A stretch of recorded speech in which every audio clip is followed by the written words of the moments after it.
પાનોલીની Sanghvi organic કંપનીમાં આગ લાગવાની ઘટનામાં સંજાલીન ગામમાં ગ્રામજનોની કોંગ્રેસ પ્રદેશ મહામંત્રી સંદીપ માંગરોલાએ કોંગ્રેસ અગ્રણીઓ સાથે મુલાકાત કરી તેઓની ફરિયાદ સાંભળી હતી।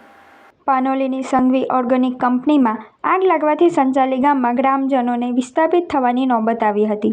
આદિવાસી સમાજના ફળિયામાં પણ લોકો ગભરાઈને તાત્કાલિક પોતાના ઘરો છોડી બહાર નીકળવું પડ્યું હતું। આ બાબતની જાણકારી મળતા કોંગ્રેસ પ્રદેશ મહામંત્રી સંદીપ માંગરોલા અને જિલ્લા આગેવાનો જ્યારે સંઘવી ઓર્ગેનિક પ્રાઇવેટ લિમિટેડ કંપનીની મુલાકાત લીધી તો ત્યાં કોઈ જવાબદાર અધિકારી કે સરકારી એજન્સીના અધિકારી હાજર ન હતા। ફક્ત ફાયર બ્રિગેડની ટીમો અને પોલીસ હાજર હતી, જેના કારણે સ્થાનિક લોકોમાં ભારે રોષ જોવા મળ્યો હતો। અધિકારીઓની આ બેદરકારી અને ભ્રષ્ટાચારભરી વર્તણૂકના કારણે વારંવાર આવા અકસ્માતો સર્જાઈ રહ્યા છે, જેના ફળ સ્વરૂપે આ વિસ્તારના લોકોમાં હંમેશા ભય અને અનિશ્ચિતતા ફેલાયેલી છે તેવો આક્ષેપ સંદીપ માંગરોલાએ કર્યો હતો।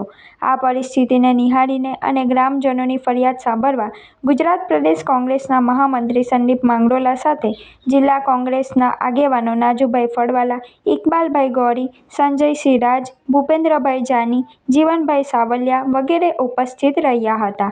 પાનોલીમાં આજે જે સંઘવી ઓર્ગેનિકમાં મળસ્કે આગ લાગી છે, ખૂબ જ ભયંકર આગ છે અને એના કારણે આજુબાજુના જે સંજાલી અને બીજા આસપાસના વિસ્તારના આદિવાસી વિસ્તારમાં પણ સ્થળાંતર કરવાની ફરજ પડી છે। અહીંયા અમે જ્યાં ઊભા છે ત્યાં પણ અત્યારે આંખમાં બળતરા થાય છે। કંપનીના કોઈપણ જવાબદાર અધિકારી, ડીશના અધિકારી કે જીપીસીબીના અધિકારી પણ અહીંયા સ્થળ ઉપર હાજર નથી। અત્યારે જ ડીશના અધિકારી જોડે વાત કરી છે, વારંવાર ભૂતકાળમાં પણ એની ફરિયાદો કરી છે, આમ છતાં તેઓએ આ ફરિયાદોને નજરઅંદાજ કરી છે। એનું પરિણામ આ જિલ્લાની પ્રજા ભોગવી રહેલી છે। જો આના માટે યોગ્ય કાર્યવાહી કરવામાં નહીં આવે તો આવનારા દિવસોમાં આનાથી પણ વધારે મોટા અકસ્માતો થશે અને મોટી ભયંકર ઘટના બનશે એવું અમને સ્પષ્ટપણે દેખાઈ રહેલું છે। સરકાર પણ નિશ્ચિંત છે। સરકારને પણ આ વિસ્તારના લોકોની સેહત માટે, આરોગ્ય માટે કોઈ પણ લેવા દેવા નથી, પડેલી નથી અને અણુબોમ્બના માથા ઉપર રાખીને જાણે સૂતા હોય આ વિસ્તારના લોકો, એ પ્રમાણે સરકારે એમને છોડી જ મૂક્યા છે। ત્યારે આ તપાસ, આગની તપાસ થવી જોઈએ અને ખાસ કરીને જે પ્રોડક્ટોની મંજૂરી આપી છે એ પ્રોડક્ટો સિવાયની અન્ય પ્રોડક્ટો બનાવી અને ગેરકાયદેસર રીતે જે કામગીરીઓ ચાલી રહેલી છે એના પરિણામે આવા અકસ્માતો વારંવાર થાય છે।